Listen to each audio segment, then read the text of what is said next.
Capítulo 2 Sapatão de família. Larissa diz, abre aspas, sou sapatão mesmo, lésbica, de família, de tradição, sapatão de tradição, fecha aspas. Larissa Lacerda é uma mulher sapatão, como ela própria faz questão de se autoafirmar. Ela também é uma artista multitalentosa que flerta com diversas linguagens e técnicas, por onde quer que a vida a leve. Larissa nos conta como foi crescer em uma família tradicionalmente sapatão no interior da Bahia e como essa experiência perpassa seu entendimento de si, de sua arte e de suas relações pessoais. Ela nos oferece um momento de reflexão que é ao mesmo tempo profundo e incrivelmente leve, graças à sua contagiante risada. Para começar, conta pra gente quem é Larissa. Meu nome é Larissa Lacerda. Algumas pessoas me chamam de Lelê também, que é o Lê baianês, né? Lelê de Larissa Lacerda. Tenho 41 anos, sou uma mulher cis e sou sapatão mesmo, lésbica, de família, de tradição, sapatão de tradição. Sou casada, tenho um enteado, um quase filho. Conta pra gente como foi o seu processo de autodescoberta e de autoaceitação da sua sexualidade e de sua identidade de gênero. Eu acho muito interessante esse encontro aqui, porque eu estou fazendo doutorado em artes cênicas, porém dentro do meu processo tenho feito um documentário como uma forma de cartografar memórias. Nota dos autores. Durante a entrevista, em outubro de 2024, Larissa estava realizando um documentário sobre sua experiência de ser filha e irmã de mulheres lésbicas e nos conta muito sobre o seu processo de desenvolvimento. O curta-metragem intitulado O que você é sai por todos os lados estreou em 2025, antes da gravação deste audiolivro. Fim da nota. E aí, nesse processo, tenho pensado bastante no caminho que tenho feito para voltar para mim, para minha questão da minha sexualidade, identidade de gênero e tal. Eu me instiguei a voltar a fazer o doutorado depois de um almoço. Foi um almoço em família. E minha mãe pela primeira vez tocou em um assunto. Ela falou, abre aspas, minha filha, eu me lembro de você na praça. Porque eu morava no interior, eu sou do interior da Bahia, vim para Salvador com 18, e aí ela fala, abre aspas, me lembro você ali adolescente com seus 13, 14, 15 anos, você estava lá sozinha, sentada na praça, ficava ali sozinha, e às vezes seus coleguinhas estavam se reunindo na casa de alguém e tal. Eu acho que deve ter sido difícil ser minha filha no interior, mas também foi difícil ser eu, fecha aspas. Minha mãe é uma mulher lésbica, e esse tem sido o meu campo de estudo, de investigação, essa relação familiar nas décadas de 80, 90, no interior da Bahia. É uma história familiar particular, a minha, porque o particular é que nos interessa mesmo, para contar essa diversidade toda. Minha mãe é uma mulher lésbica, e toda a minha vida é marcada pela presença de outras mulheres, de outras famílias, de outras relações dentro de casa, com estratégias muito particulares daquele período, que são essas estratégias de sobrevivência, de existência, que eu tenho descoberto bastante nesse movimento de furar essa rocinha que é minha mãe, que é uma sapatão arretada. Qual foi a cidade do interior em que você nasceu e cresceu? Eu nasci numa cidade chamada Ipiaú, mas eu só nasci lá porque Ubatã não tinha maternidade, que era a cidade onde minha mãe morava ainda com meu pai. Os dois eram casados, e ela vivia a vida dela. Ele também vivia a vida dele. Devia viver a vida dele, né? Mas ela vivia a dela. Tem uma história que ela me contou uma vez, que minha madrinha chegou no hospital onde eu nasci.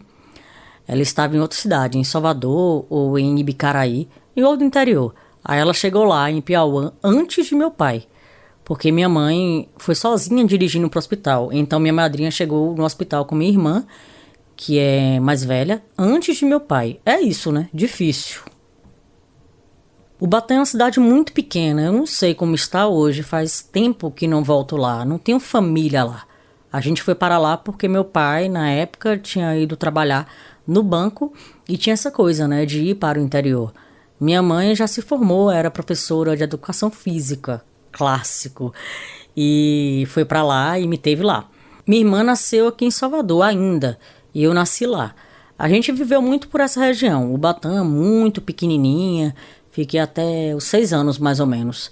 Depois disso veio uma realidade um pouco mais nômade, que tem sido parte da minha pesquisa. Querer saber, né, de onde vem esse nomadismo, porque a gente passa a viver muito mais só nós três, eu, minha mãe e minha irmã, e na relação com outras famílias, outras mulheres, e a gente se muda o tempo inteiro. Quando eu tinha uns 6 anos mais ou menos, minha mãe sai de Ubatã para Itabuna, junto com uma outra pessoa que foi minha madrasta, tia Miriam, que vive em Piauí hoje e tinha 2 filhos também, mais ou menos da minha idade. Então sai as duas para morar no mesmo prédio, uma morava em cima, outra morava embaixo, e a gente viveu essa vida de baixo e cima bastante tempo. Nós, as 4 crianças, desenhávamos que íamos morar na nossa casa. Nada era dito de fato, ninguém dizia, abre aspas, né, elas são um casal, elas são casadas, fecha aspas, mas a gente sabia que a gente era uma família ali, não podia dizer.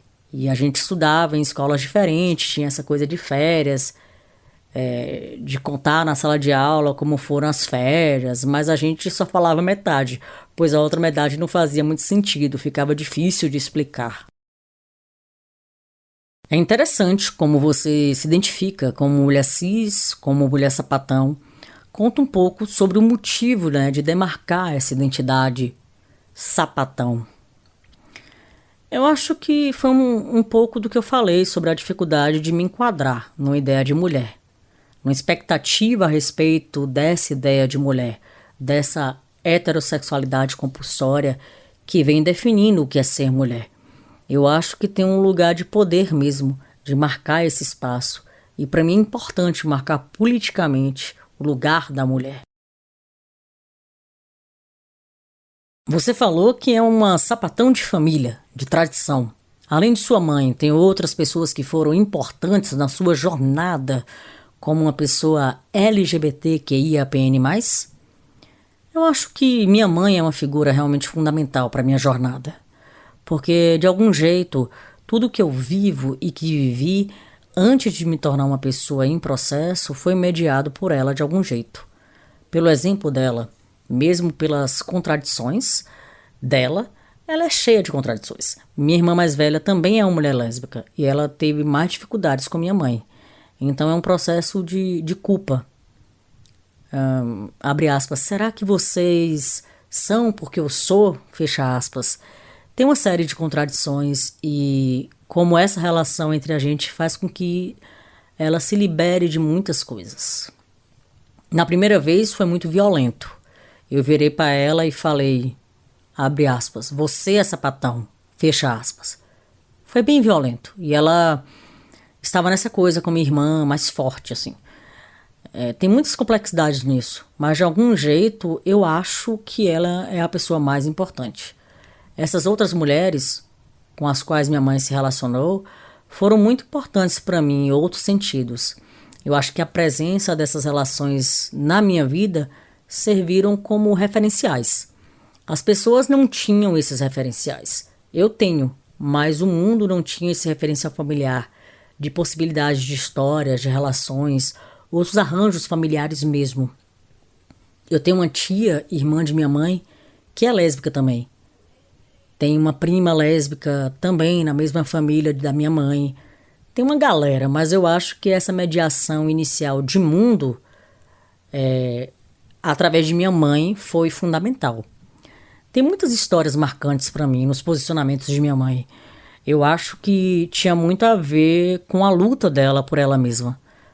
Até hoje eu fico assim, abre aspas, como ela conseguiu, sabe? Eu tenho investigado, pensado também sobre as histórias da família, das mulheres da família, As mulheres da minha família são muito fortes, têm uma origem indígena muito marcante,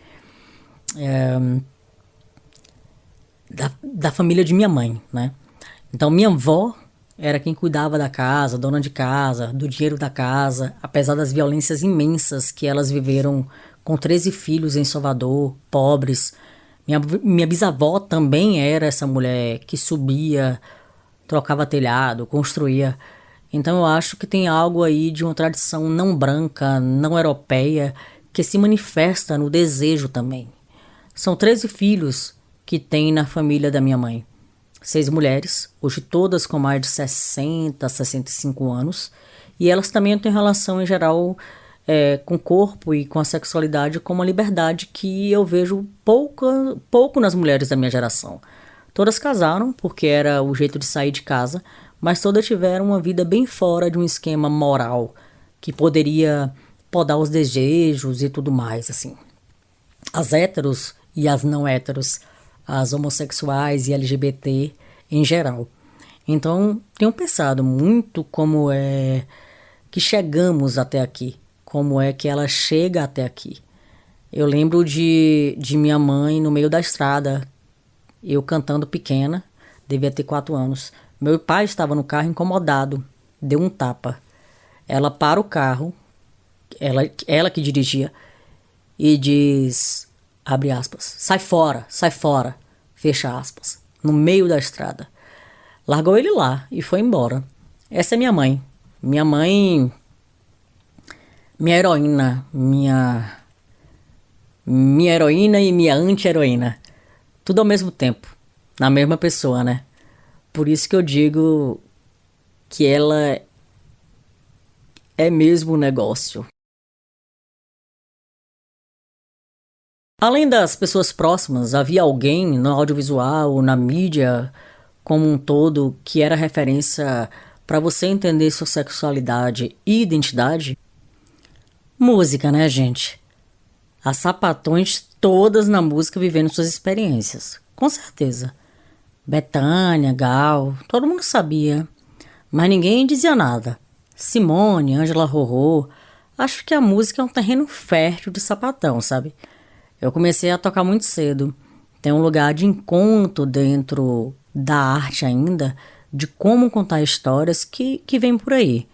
Essas conversas também aconteciam dentro de casa. Ah, porque a Rorô estava no show no TCA e fez um escândalo com Zizi, não sei o quê. Eu acho que a música foi uma porta de entrada muito importante para mim de muitas coisas.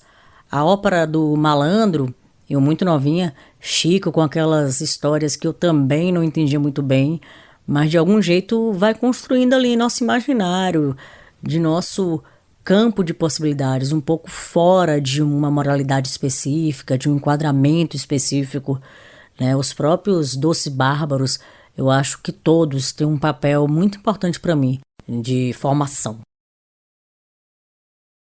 Falando de sua experiência com o audiovisual, quais funções você exerce? Eu acho que para falar disso, preciso fazer um percurso no meu campo das artes em geral. Eu venho por um caminho para o audiovisual que talvez não seja o comum. Eu era cantora antes de tudo, desde novinha. Eu era cantora, fazia teatro também, gostava, já tinha interesse por imagem, era uma coisa que me rodava bastante. Fiz faculdade de letras primeiro, segui por um percurso fazendo letras, cantando, depois migrei para o teatro. E quando migro para o teatro, também começo a trabalhar como iluminadora. Então, minha conexão com o audiovisual chega mais por aí, pela técnica, pela luz, pela fotografia. E aí, quando começo a trabalhar como iluminadora, começo a dialogar muito com a galera do audiovisual, porque tinha uma demanda naquele momento.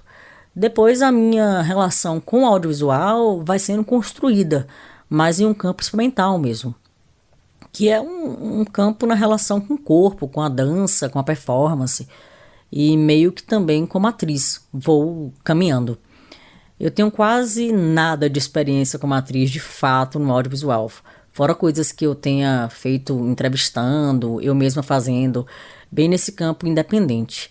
E com o coletivo do qual eu faço parte, que é o Dimenti Produções Culturais, que tem essa característica de múltiplas linguagens, dessa relação híbrida entre imagem, corpo, dança, teatro, literatura, livro-objeto. Então eu acabo me encontrando com esse terreno muito fértil para mim, que dialogava muito, né? Já com um percurso que vinha fazendo sozinha. Hoje eu acabo fazendo a fotografia, a direção de fotografia, e estou fazendo meus projetos. Com o coletivo, tem essa relação de um audiovisual independente, relacionado a desejos de narrativas, desejos de dizer coisas ou investigar coisas. Estou também dirigindo coisas, dirijo, faço fotografia, é por aí que eu passo. Como o interesse pelo audiovisual surgiu na sua vida?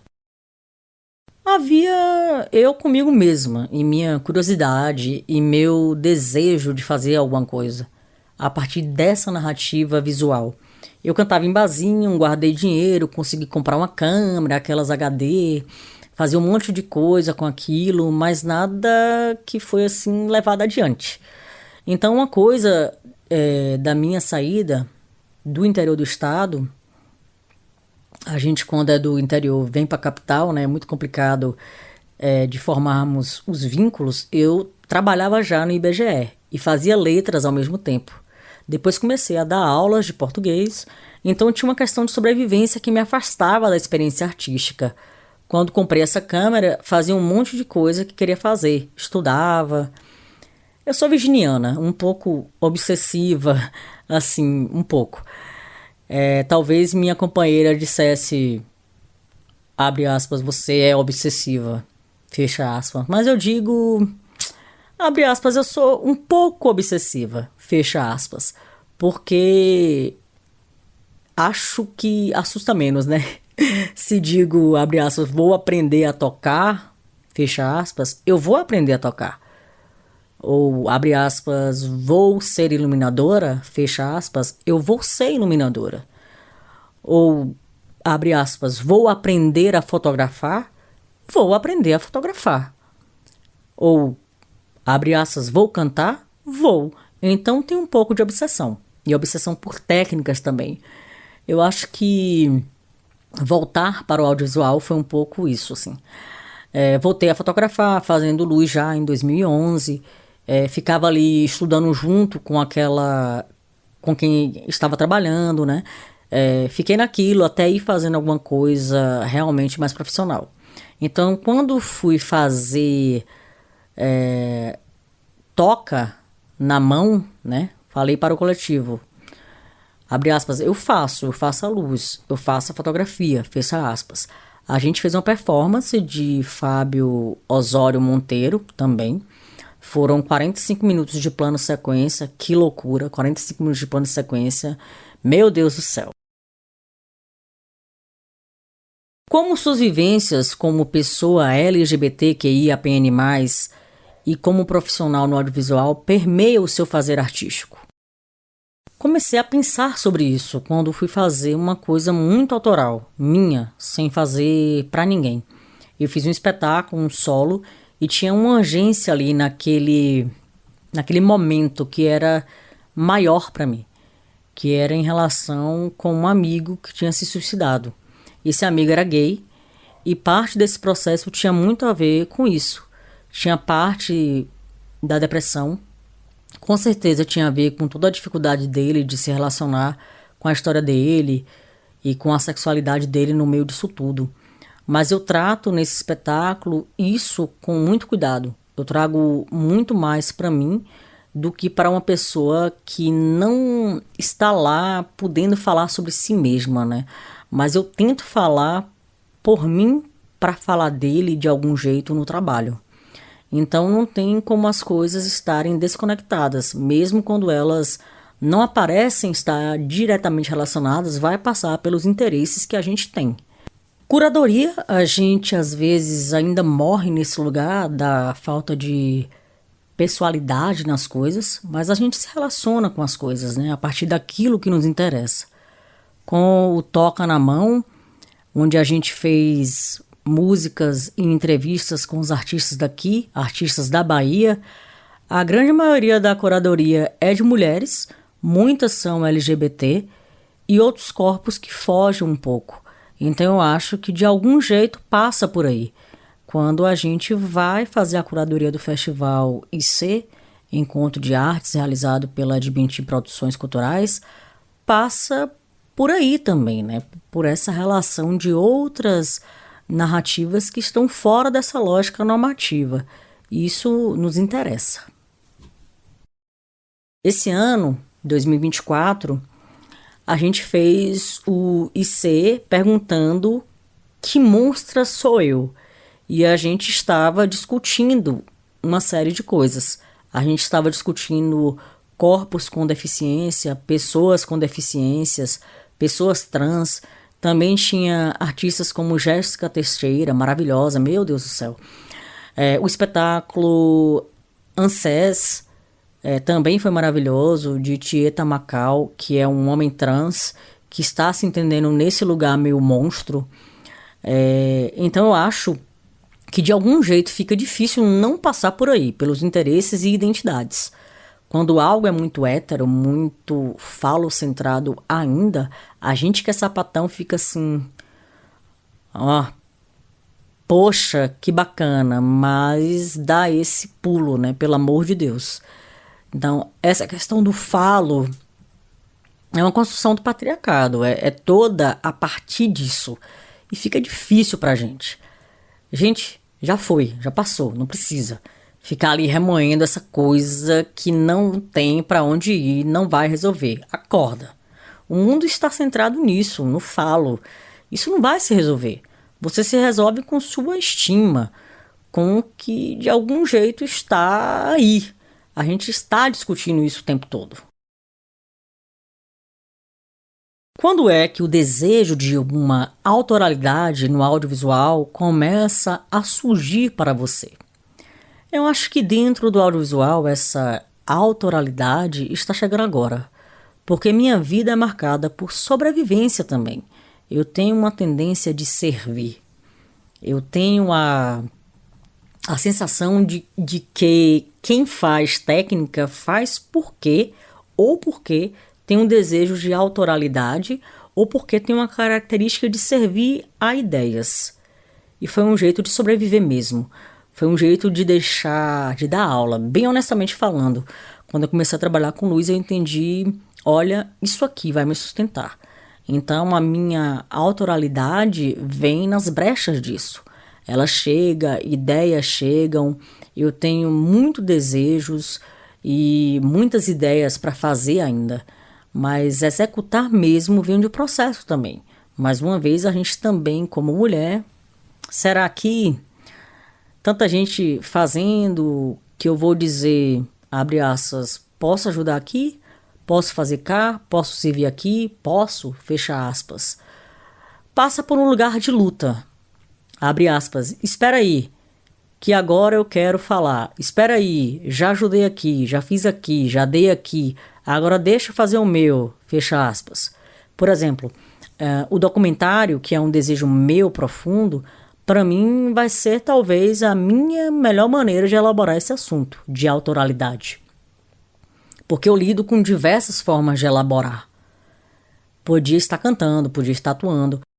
Eu acho que eu fui fazer um doutorado em artes cênicas e quis fazer um documentário como parte do doutorado porque eu acho que isso precisa ser por essa via, sabe? Se for pensar nessa camada de autoralidade, essa narrativa precisa ser contada por essas lentes, por essas presenças, por essas vozes, com o que vier aí desse processo de descoberta, de elaboração. Então eu acho que de fato a autoralidade está chegando agora, apesar de estar nas outras coisas como o toca. Você já enfrentou situações de LGBTfobia no trabalho, com o audiovisual, alguma dificuldade específica pelo fato de ser quem você é?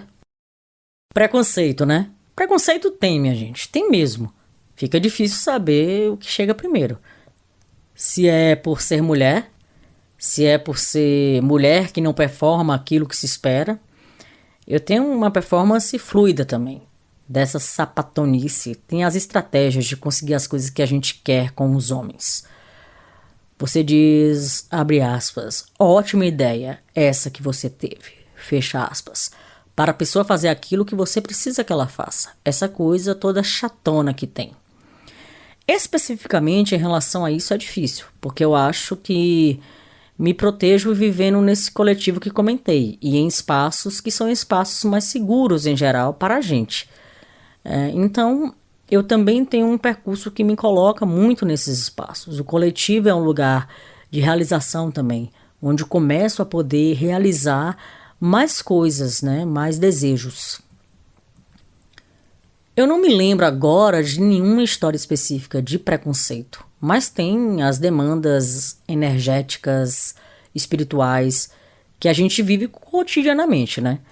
Tem um pensamento de quando você contrata uma empresa que vai ser a equipe que vai fazer a luz, por exemplo, você desenhou um negócio, aí fica, meu Deus, vai ser só homem, como é que vai ser? Então eu acho que padeço mais dessa organização constante de como me mover nisso do que com as circunstâncias específicas. Eu me lembrei de uma circunstância agora, de um negócio que eu quase saio, que foi uma gravação de um show. Tinha um cara que fazia o som, mas era o cara da banda, não era do contexto audiovisual em si. Ele estava colocando som alto, fora do cronograma dele. E eu precisando me comunicar com a equipe. Eu peguei o microfone e fiz: Olá, com licença, você pode nos dar 15 minutinhos para a gente encerrar aqui? E ele me deu uma resposta. Era uma pessoa que eu nunca tinha visto. Ele falou: É o que é que você quer? Com quase um sapatão na boca. Porque mulher não pode se manifestar assim. Então, quando se manifesta é sapatão, massa, então é melhor ser sapatão mesmo, que a gente pode. Foi estranho pra mim, porque dessa maneira, no nosso contexto, no contexto que eu vivo, que acaba sendo uma espécie de bolha, é difícil disso acontecer. Meio que parecido quando estou no ônibus, o cara está olhando a camisa e você levanta e ele... Qual é a sua, sapatão, né? Sapatão nesse lugar. Foi um pouco assim. Eu senti. Talvez tenha sido a única vez que eu me lembre de algo direto. Eu acho que padeço muito mais do eu vou me organizar, eu vou tentar lidar com isso. Como é que eu chego lá? Toda essa mecânica, né? Mas eu tenho um lado. Eu acho que vem aí o lado bom de ser sapatão. É onde eu me reconheço sapatão, de mandar se foder mesmo. Qual é a sua? Qual é a sua? Você tá maluco? E na hora eu reagi mesmo. Não na hora, eu tomei um susto, bateu erradaço. Aí a galera se mobilizou, meio fingindo que não foi uma agressão, né? Nem chegou a ser, mas chegou. E eu, qual é a sua? Comecei a gritar com ele. Qual é a sua? Você tá maluco, porra? Quase abandonei o trabalho, cheguei a pensar mesmo, era uma produção com quem eu trabalhava bastante. E isso me fez ficar, né? Também pensei assim, por causa desse idiota eu vou sair daqui? Não, ele não vai acabar com o meu dia. A gente vai levando um pouco assim a vida, mas por causa desse imbecil eu não vou acabar meu dia. Não vou destruir o trabalho das pessoas que estão aqui fazendo as coisas. Ele não vai fazer isso comigo, mas ele já fez. Aí você leva pra casa, você passa mal, da próxima vez você já pensa, dá aquela prévia. Quem é que eu vou encontrar? Quem vai estar? Então eu acho que é um pouco desse lugar mesmo. Você mencionou que busca priorizar ambientes seguros. É difícil concretizar essa ideia de espaços seguros no trabalho com audiovisual? Eu acho que a minha coletividade faz com que esse espaço se torne mais seguro, mas ele nunca é seguro. Não é seguro. Morar na minha casa, por exemplo, minha casa é um lugar que me sinto segura, mas não é seguro assim. Tem uma vizinhança aqui bolsonarista, LGBT-fóbica, amigos que chegam aqui e ouvem seu viado dos vizinhos. Nada. Não é seguro. Nessa perspectiva, como você faz para garantir o máximo de segurança possível, digamos assim, para que você se sinta segura em seu trabalho? Escolher. Ter escolha. Escolher com quem você vai trabalhar nem sempre vai ser possível, mas escolher o máximo possível. Falando agora como coletivo um pouco, todos os nossos procedimentos passam um pouco por escolha e por formação também. Então todo o trabalho que eu vou fazer, se estou dirigindo, vou chamar todo mundo e você meio professora também, para explicar como é que funciona, sobre o que estamos fazendo, sobre o que é importante, como as pessoas se sentem nesse lugar. Então eu acho que ter escolhas é o mínimo e o máximo possível. E fazer o trabalho é um processo de formação também, para que seja um pouco mais seguro. O contrato é esse. A gente cria pactos, né? Esse é o pacto. Vamos seguir esse pacto. Todo mundo na mesma página. Se alguém sair, sabe que está saindo do pacto. E não vai ser legal nem para mim, nem para você. Sua experiência com o coletivo é bem marcante na sua vida. Como é que ele surge para você e o que ele significa na sua trajetória? Isso é massa pensar, porque eu tenho uma história muito de solidão mesmo, né? De eu, individual, dando conta de tudo. Sou eu, bora. Então chegar no coletivo de mentir tem sido um aprendizado. Vai fazer 7 anos que estou vivendo essa experiência coletiva. E quando eu chego também, preciso dar. Bora, gente, vocês estão precisando disso, vamos fazer isso. Estão precisando daquilo, vou fazer aquilo. E é muito bom, porque estou fazendo parte de um coletivo que conversa comigo assim diretamente, né? Fazer parte desse coletivo, para mim, foi um encontro muito especial, porque é encontrar pessoas que estão a fim de elaborar as questões que você também elabora, por outras perspectivas, de outra maneira, porque eu acho que são todas particulares mesmo, mas são pessoas incansáveis e que coletivamente a gente está o tempo todo discutindo. A gente discute tudo muito o tempo todo, tudo com muito comprometimento. Todo mundo muito CDF, então tem um exercício, um movimento ali. O coletivo é um espaço possível para que as coisas não parem individualmente. Acho que é um lugar de exercício constante. A gente vive em tensionamentos e distensionamentos. Os distensionamentos são: eu te suporto e estamos aqui. E os tensionamentos são: não está bastando. A gente veio até aqui, como é que a gente segue adiante? A de mentir existe há 26 anos. E esses 26 anos eu só estou há 6, 7. Fui chamada para fazer uma coordenação técnica de um festival. Inclusive, nunca tinha feito uma nesses moldes. Eu estava fazendo, na época, mestrado em artes cênicas. Estava com aquele trabalho solo acontecendo. Fui ganhar dinheiro. Quando cheguei lá, eu mudou minha vida, porque a pessoa que me contratou virou minha esposa. Então a gente tem um coletivo altamente familiar, que é a melhor produtora da Bahia. É uma pessoa que eu não conhecia, muito doido, né? Ela era uma sapatão recente, então também não era tão simples assim. O que era mais forte nesse coletivo, que aparecia com mais força, eram os homens. Tinha muita coisa LGBTQIAPN+, mas a presença fálica era muito forte na produção, nas narrativas, algo que tem mudado um pouquinho depois que eu chego com o meu repertório. E aí é isso. A gente casa, estamos aqui para sempre. E foi assim que eu cheguei nesse coletivo. Foi porque me casei com a dona.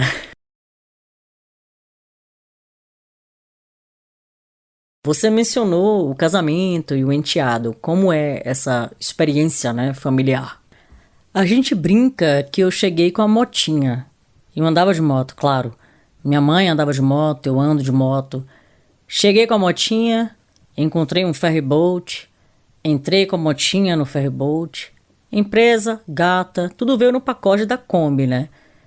Entrei, peguei a Kombi e saí dirigindo essa Kombi junto. No início foram muitos desafios, continua sendo, mas em outro lugar, claro. Eu gosto de meio. Eu sempre disse assim: não gosto de início, eu gosto de meio. No início foi muito desafio, muita paixão e muito desafio, porque tinha criança, pai, o pai presente, ficou mais presente depois que muitas coisas aconteceram, mas tinha muitos desafios. Quando eu cheguei, meu enteado João tinha 5 anos.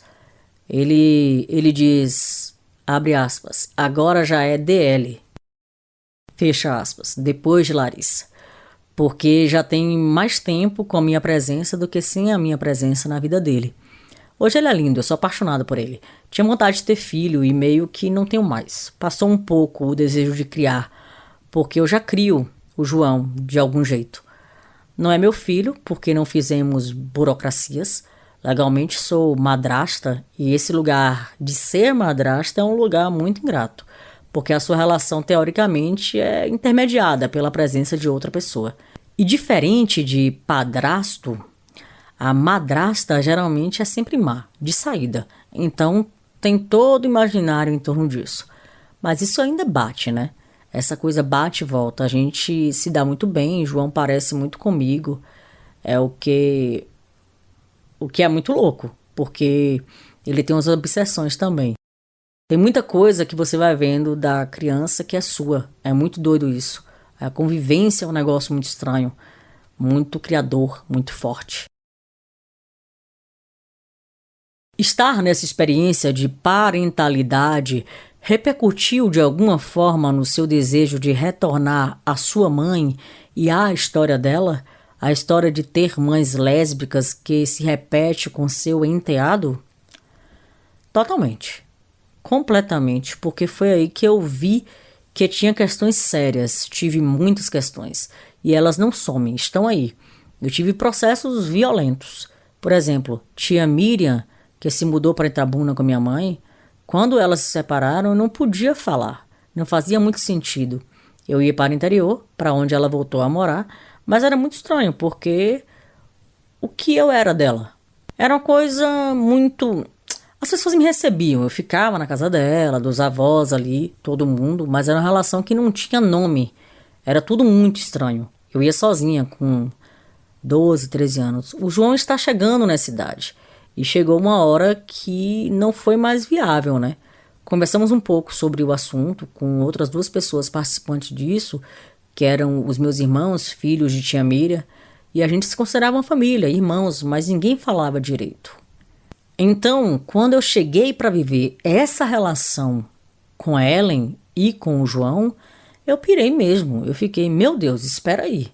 Tive muitos momentos de, vai dar certo isso aqui? Sabe? Ao mesmo tempo, momentos em que me vi cuidando mais do João do que o pai. Falei, de jeito nenhum. O pai vai ser pai. Ele vai ser pai. Não vai ser assim, não. Porque, como mulher, para mim, era importante que ele exercesse o papel dele de cuidador. Que ele não ficasse sendo pai de Instagram. Foi uma mudança muito grande na estrutura total, minha, de Ellen, de João, do pai, sabe? Sua mãe tem relação com o João? Tem. João chama minha mãe de avó, vovó Ana. Que pega ele de moto, sem capacete, é um esculhambaço, é uma aventura. Ela é uma aventura. Ela anda de moto, 66 anos, com a motinha dela. E João fica todo orgulhoso também e conta pros colegas. Então tem uma relação que transcende. Tem minha irmã, também, que é tia dele. Então a gente tem uma relação familiar do lado de cá. A mãe da Ellen é uma mulher de 81 anos, com a cabeça incrível. Ela é maravilhosa, uma loucura. É uma mulher também muito forte, muito intensa. Todo mundo se relaciona. A gente já passou Natal todo mundo junto, do lado de cá. Não do lado do pai. A família do pai é outra história, tem outros dilemas, né? Mas do lado de cá tem uma interação grande. Larissa, para finalizar a nossa conversa, se você pudesse enviar uma mensagem para a criança que você foi, o que você diria para ela? Ah, essa pergunta é sempre difícil. Eu acho que está bem anuviada essa minha fala, né, para essa criança. Até pouco tempo eu dizia, vai dar certo. Hoje você me fez a pergunta e eu ainda fico confusa sobre o que diria. O que eu acho que teria que ser uma coisa um pouco mais elaborada para ela, porque ela, eu tenho olhando, né, para ela agora, para os silêncios dela que eu não olhava. Então eu sabia que era difícil para ela muitas coisas, mas eu nem sabia o quão era difícil e o quão tinha impactado na minha vida. Essa vida sozinha, essa vida de eu dou conta de tudo. Então eu acho que talvez eu continue dizendo no final das contas vai dar certo, porque eu acho que é importante dizer que vai dar certo. Desculpa se eu estiver fazendo uma suposição muito grande, mas você acha que seu documentário é de certa forma uma mensagem para você, criança? Talvez sim. Eu acho que você fez uma boa suposição. Talvez seja essa forma de dizer alguma coisa para ela. Está sendo um processo muito forte. Com minha irmã também. Ela não consegue dizer nada, só chora. Ela aparece no documentário do jeito que dá, né? Porque eu acho que ela. Porque eu acho que para ela é muito difícil. Ela tomou um rumo bem das contradições mesmo. É maravilhosa. Minha irmã foi minha grande companheira de vida, mas ela é do silêncio. Então, todos os encontros possíveis que a gente conseguiu fazer para filmar, ela só chora. Começa, ela chora com essas coisas que estão sendo trazidas. Minha mãe está revisitando as coisas também. E está fazendo uma revisão da vida dela também muito interessante, que eu nunca tinha visto. Eu acho que é uma mensagem para essas crianças. Talvez não tenha só eu, talvez tenha outras aí também. O que você diria para jovens LGBTQIAPN+, na Bahia que estão pensando em trabalhar com o audiovisual? Procure os seus. Assim não precisa ser igual, não. Não precisa pensar igual. Pode ter dissenso, mas procure quem está querendo pensar um mundo de outra forma. Porque esse mundo é um fracasso, né? A gente vive um fracasso total de existência. Então, seja com os seus, porque vai ser melhor.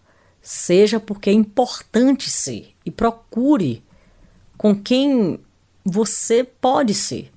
Porque só assim para poder a gente dizer o que a gente quer dizer. Porque senão não adianta, né? Ficar repetindo as mesmas narrativas e a gente não conhecer outras. A gente precisa conhecer outras. A gente não sabe nem contar, né?